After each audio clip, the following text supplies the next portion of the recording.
Salut à tous, c'est BizBiz. Alors aujourd'hui l'épisode 129 du Zap Image. Comme d'habitude je vous mets des images de foot d'actualité ou des images anciennes, on en parle un peu et c'est parti. Donc la première photo, on va souhaiter un anniversaire. Donc ça va être l'anniversaire aujourd'hui d'Adriano qui fête ses 35 ans. Donc ce jour là les gars, il avait une frappe surpuissante, je sais pas si vous vous souvenez. Donc il est aussi réputé dans le PES 2006, je me souviens, vous pouviez frapper pratiquement du rond central. Il mettait tout le temps, pratiquement c'était pas tout le temps but, mais c'est tout le temps cadré et surtout ça a une vitesse phénoménale. Donc bon anniversaire à Adriano. Ensuite les gars, on va parler de l'Europa League parce que hier soir voilà, il y avait les 16e de finale d'Europa League, donc regardez tous les résultats. Donc il y a eu quelques surprises hier, voilà, on voit que quand même Tottenham, le 3e de Première Ligue, ont perdu à la Gantoise, un club en Belgique. Sinon on voit que l'AS Roma, ils ont gagné à Villarreal 4-0, donc on peut voir quand même que l'AS Roma, ils seront qualifiés pour le prochain tour. Sinon regardez tous les résultats, on va pas les dire un par un. Nous on va s'intéresser au club français bien sûr qualifié dans cette Europa League. On va commencer par l'Olympique Lyonnais qui est parti s'imposer aux Pays-Bas à AZ Alkmaar, donc 4-1, donc une grosse performance de Lyon. Ouais, on peut dire qu'ils sont pratiquement qualifiés parce qu'on met 4 buts à l'extérieur.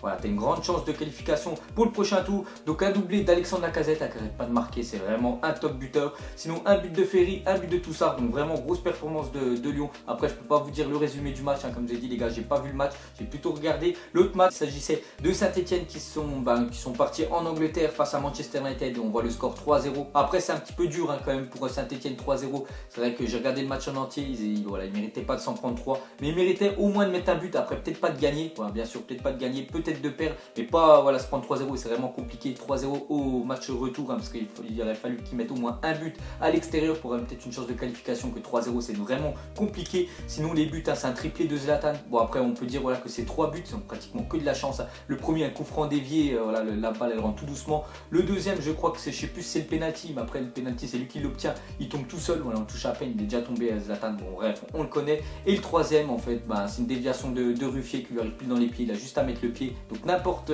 quel autre footballeur a pu mettre ces buts là. Mais bon, on va regarder le score, Manchester 3, Saint-Etienne 0. Donc ça va être compliqué pour Saint-Etienne, mais j'espère bien sûr qu'ils vont se qualifier parce que je soutiens les clubs français. Ensuite regardez cette photo pendant l'hymne de l'Europa League. Donc on voit que les supporters de Saint-Etienne qui sont déplacés quand même nombreux, parce que je crois qu'ils étaient 3500 à se déplacer à Manchester. Et on peut dire qu'ils ont foutu vraiment le feu à Manchester. On n'entendait que eux. Je sais pas, moi j'ai regardé le match sur W9, on entendait vraiment, on serait cru à Geoffroy Guichard. Ils ont vraiment mis l'ambiance au max. Après dommage que sur le résultat il n'est pas favorable pour eux, mais c'est vraiment les supporters les gars, ils étaient au top du top. Ensuite une photo de Paul Pogba publiée sur son Twitter, donc regardez-le avec toute sa famille, avec ses deux frères et sa mère. Donc sa mère elle voulait un match nul comme ça, elle voulait pas de déçu. Donc après on voit que Paul Pogba avec Manchester ont gagné quand même 3-0. Donc Florentin Pogba c'était celui qui est tout à droite, on voit un petit peu dégoûté, et celui tout à gauche c'est Mathias Pogba. Je sais pas s'il joue au foot, peut-être vous mettrez en commentaire. Donc voilà, tous ces trois frères, regardez quand même le maillot de Mathias, celui qui est tout à gauche, moitié United, moitié Saint-Etienne. Ensuite regardez les stats de Ibrahimovic contre Saint-Etienne. Donc Ibrahimovic les gars, le club qui lui réussit le mieux c'est Saint-Etienne quand même. Donc 17 buts en 14 matchs quand même pour Ibrahimovic face à Saint-Etienne. Bon après il n'a pas mis tous ces buts là avec United bien sûr. L'année dernière il jouait au PSG, même les années précédentes, donc c'est là où il a beaucoup planté. Et on voit qu'une petite comparaison avec Nolan Roux avec la SSE, donc 16 buts en 72 matchs. Donc vous voyez un petit peu la comparaison. Bon après c'est pas le même niveau bien sûr les deux attaquants. Ensuite on va continuer bien sûr avec Zlatan Ibrahimovic cette saison avec United, donc 35 matchs, 23 buts, 35 ans. Donc il n'y a rien à dire les gars, chaque fois que Zlatan va dans une ligue, il est au top du top, regardez-le. Il y en avait plein qui disaient, des journalistes anglais qui allaient dire que la première ligue c'était pas comme la Ligue 1, bien sûr il n'arriverait pas. Et regardez, il est déjà à plus de 23 buts en 35 matchs. Donc vraiment Zlatan là, il est vraiment, il faut avouer qu'il est chaud bouillant. Ensuite on va parler de Lionel Messi et du Barça. Donc ça a plus du tout les gars depuis la déroute 4-0 mardi soir face au PSG. Donc il y a plusieurs choses qui vont changer, on peut dire dans les semaines ou même les mois qui vont arriver au Barça. Donc déjà on voit que Luis Enrique, l'entraîneur actuel du Barça, va sûrement, normalement son contrat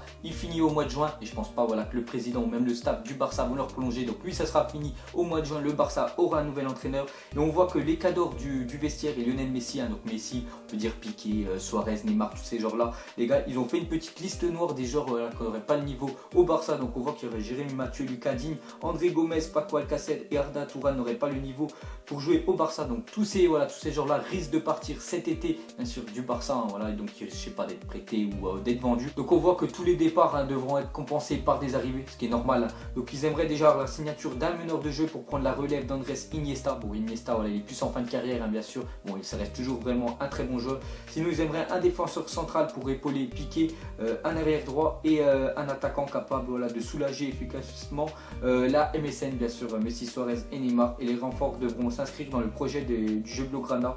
Donc ils ont dit, nous sommes en train de nous éloigner de ce qui nous a rendu très fort, bien sûr. Voilà, c'est vrai que le Barça, après le 4-0, bon, après c'est pas fini pour eux, mais il va y avoir sûrement beaucoup de changements là l'été prochain au Barça. Donc on verra, voilà, si cette liste noire, voilà, des joueurs vont partir, bien sûr, ou pas. Ensuite, une déclaration de Sergio Ramos. Il a dit, je n'aime pas voir gagner le Barça, mais je n'aime pas voir souffrir des joueurs qui sont mes amis. Une remontada au Camp Nou. Donc on lui a posé cette question là. Il a dit, si le PSG l'a fait, le Barça peut le faire, tout est possible. Donc voilà ce qu'il dit, ce que dit Sergio Ramos. Après on voit qu'il n'enfonce pas, bien sûr, le Barça, mais voilà, il dit que si le PSG a mis 4 buts, le Barça peut en mettre 5-6 au match retour. Donc tout le monde pense ça. Après moi je sais pas, je pense pas vraiment que le Barça quand même vont se qualifier. Le PSG, je les vois bien mettre un but, mais voilà, avec le foot on sait jamais. Ensuite les gars, on va parler de l'Olympique de Marseille et une bonne nouvelle, on peut dire, pour les supporters. Donc officiel, Maxime Lopez prolonge son contrat jusqu'en 2021. Donc très bon, on peut dire très bonne prolongation de l'Olympique de Marseille, parce que Lopez, les gars, c'est vraiment l'avenir de Marseille. Bon après c'est pas qu'il signe jusqu'en 2021, qu'il peut pas être transféré l'année prochaine, parce que je sais pas, on va dire un top club. Par exemple Arsenal lui propose 50 millions à Marseille. Je pense que Marseille le laisseront partir, mais voilà, il coûtera plus cher s'il vient de reprolonger jusqu'en 2021 que s'il n'avait pas prolongé. Donc c'est pour ça, il peut toujours partir à tout moment. Ensuite on va parler de quelques rumeurs transferts. Donc Mesut Özil voudrait quitter Arsenal et rejoindre le Barça, mais le milieu n'est pas une optique pour le club catalan. Donc voilà, juste avant les gars, je vous parlais que le Barça, voilà, ils aimeraient soulager bien sûr Iniesta. Donc pourquoi pas prendre Mesut Özil, hein. Bon après il a joué dans l'ancien club, bien sûr rival du Barça, ce qui est le Real Madrid, mais voilà, on voit qu'Ozil va pas rester à Arsenal, je le vois pas. Voilà, ça fait déjà quelques années quand même qu'il est là-bas. Il aimerait partir parce que c'est qu'avec Arsenal il gagnera pas de titre. Voilà, ils n'arrivent jamais à Arsenal, il faut avouer. Donc ce serait vraiment un gros coup dur pour Arsenal de laisser partir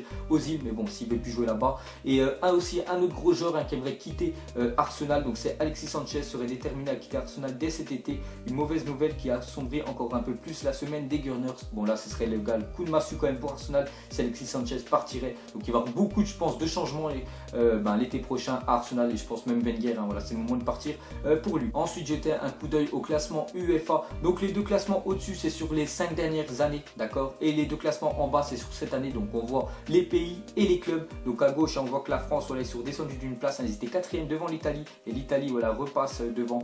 Et le classement à droite c'est les clubs, voilà, cette saison. Donc on voit que le Real Madrid, même le PSG, Barça, voilà, ils sont devant tout le monde. On voit pas Monaco dedans parce que Monaco n'a encore pas joué leur match de 8e de finale de Ligue des Champions, donc ils sont qu'à 6 matchs joués, et le PSG, Real, tout ça, ils sont déjà à 7. Donc c'est pour ça qu'ils ont un petit peu plus de points que les équipes qui n'ont pas encore joué, bien sûr, mardi et mercredi prochain. Mais on voit que même que Paris ramène beaucoup de points à la France, et voilà, c'est pour ça qu'on devrait tous soutenir bien sûr le PSG. Ensuite on va parler de Edin Dzeko, donc meilleur buteur de Serie A avec 18 buts, et surtout meilleur buteur en Europa League avec 8 buts. Donc regardez la grosse performance quand même de Edin Dzeko, qui était sur les tablettes de l'Olympique de Marseille. Enfin l'OM aimerait bien le recruter l'été prochain, mais après voilà, s'il continue comme ça, je pense pas que ce sera l'OM, ce sera même un plus gros club qui voudra le recruter. Edin Dzeko, il faut avouer que cette année il fait du sale. Ensuite regardez les meilleurs passeurs en Ligue des Champions. Donc on voit que le meilleur passeur quand même Cristiano Ronaldo, donc cette année c'est vrai qu'il marque pas beaucoup de buts en Ligue des Champions, mais il fait beaucoup de passes, regardez, il est quand même à 31 passes D, donc c'est vraiment une grosse performance pour lui. Et toujours donc les meilleurs passeurs de la Ligue des Champions et meilleur buteur avec 95 buts, donc gros rendement quand même pour lui. On voit que Messi 24 passes D, donc toujours bien sûr toujours ces deux joueurs là les gars qui survolent le football, il n'y a rien à dire. Ensuite une déclaration de Cavani avant le match PSG Barça. Donc il a dit Suarez est meilleur que la BBC, donc Benzema, Bale et Cristiano Ronaldo, et Lionel Messi est meilleur que tout l'effectif du Real Madrid. Donc on voit que Cavani il porte pas trop dans son cœur le Real pour dire ça. Donc voilà une petite déclaration de Cavani. Ensuite une photo de toute l'équipe de l'Atlético de Madrid, parce que hier ils ont fêté l'anniversaire de Diego Godin. Je vous avais dit que hier il fêtait ses 31 ans. Donc regardez toute bien sûr l'équipe.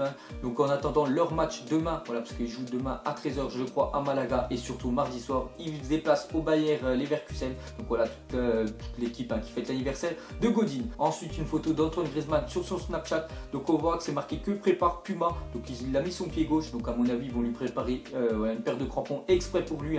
Donc voilà, ceux qui veulent ajouter aussi Antoine Griezmann sur Snapchat, vous voyez c'est Anto Griezmann, c'est marqué en haut. Et pour finir, à son meilleur niveau, vous prenez donc Cavani ou Suarez. Donc mettez-moi en commentaire, comme ça j'irai regarder. Donc moi les gars, si j'aurais le choix entre ces deux là, après on parle bien à leur meilleur niveau, je prendrais quand même Luis Suarez l'attaquant du Barça. Parce que vraiment, son meilleur niveau, les gars, il faut avouer que c'est le meilleur attaquant du monde. Donc voilà, les gars, la fin du Zap Image 129. Donc, ça vous a plu, un petit like et je vous ferai l'épisode 130 demain. Allez, moi, je vous laisse à la prochaine. Ciao tous. La vie est moche, donc on l'a maquillée avec des mensonges. Et que son âme est moche, plus qu'à la maquiller avec des mensonges. Je sais pas ce qui se passe dans ma tête. Parfois, je voudrais sauver la terre. Parfois, je voudrais la voir brûler. Ça va pas trop, je roule un terre. Trop de haine pour 9 mètres carrés. Tristesse, faut pas.